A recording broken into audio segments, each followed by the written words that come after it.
ఓం శాంతాకారం భుజగశయనం పద్మనాభం సురేశం విశ్వాధారం గగనసదృశం మేఘవర్ణం శుభాంగం లక్ష్మీకాంతం కమలనయనం యోగవృద్ధ్యానగమ్యం వందే విష్ణుం భవభయహరం సర్వలోకైకనాథం.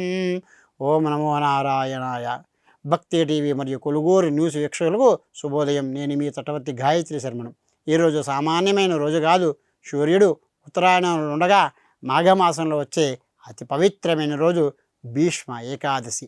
మరి అంపసైపై ఉన్న భీష్మ పితామహుడు పాండవులకు విష్ణు సహస్రనామాన్ని ఉపదేశించి మోక్షాన్ని పొందిన దివ్యమైన తిథి ఈరోజు జనవరి 29, 2026 గురువారం.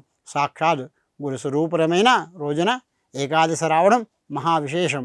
మరి ఈరోజు గ్రహస్థితి ఎలా ఉంది, ఏ సమయంలో విష్ణు పారాయణం చేయాలి, ఏ సమయం నిషిద్ధం, పంచాంగరీత్యా పరిశీలిద్దాం. ముందుగా నేటి పంచాంగ వివరాలు. ఈరోజు శుద్ధ ఏకాదశి. మరి ఈ ఏకాదశి గడియలు మధ్యాహ్నం 12 గంటల 13 వరకు ఉన్నాయి. ఆ తర్వాత ద్వాదశి ప్రవేశిస్తుంది కాబట్టి ఉపవాస దీక్ష ఉన్నవారు, విష్ణు సహస్ర పారాయణం చేసేవారు ఉదయం వేళలోనే ముగించుకోవడం శ్రేయస్కరం. ఇక నక్షత్ర విషయానికి వస్తే కుజుడికి సంబంధించిన మృగశిర నక్షత్రం ఈ రాత్రి తెల్లవారుజామున 4 గంటల 28 వరకు వ్యాపించి ఉంది. మృగశిర నక్షత్రం పట్టుదలకు, కార్యసాధకులకు ప్రతీక. ఈరోజు ఏ పని తలపెట్టినా విజయవంతం అవుతుంది. అయితే కాలస్వరూపుడైన ఈశ్వరుని ఆజ్ఞ ప్రకారం కొన్ని సమయాల్లో మనం లౌకిక వ్యవహారాలకు దూరంగా ఉండాలి. ఈరోజు ఉన్న గండాలు మరియు వర్జ్యాలు జాగ్రత్త గమనించండి.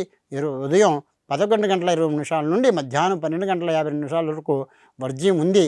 సరిగ్గా ఏకాదశి తిథి వెళ్ళిపోతున్న సమయంలో ఈ వర్జ్యం వచ్చింది కాబట్టి ఈ సమయంలో భోజనాది కార్యక్రమాలకు, శుభకార్యాలకు దూరంగా ఉండండి.